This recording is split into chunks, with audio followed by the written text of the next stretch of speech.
দর্শক, এই মুহূর্তে সবচেয়ে বড় খবর।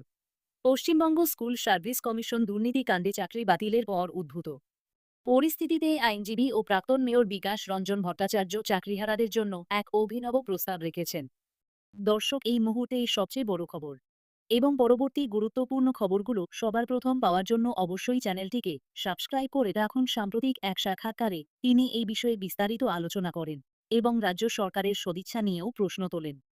আইনজীবী বিকাশ রঞ্জন ভট্টাচার্য পরামর্শ দিয়েছেন যে যে সমস্ত চাকরিহারা ব্যক্তিরা মনে করেন তারা কোনো রকম দুর্নীতিতে জড়িত নন এবং সম্পূর্ণ মেধার ভিত্তিতে চাকরি পেয়েছিলেন, তাদের উচিত নিজেদের উদ্যোগে এটি তালিকা তৈরি করা।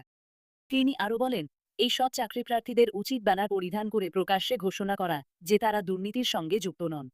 ভট্টাচার্যের মতে এই পদক্ষেপ নিলে স্বাভাবিকভাবেই দুর্নীতিগ্রস্ত ব্যক্তিরা চিহ্নিত হয়ে যাবেন।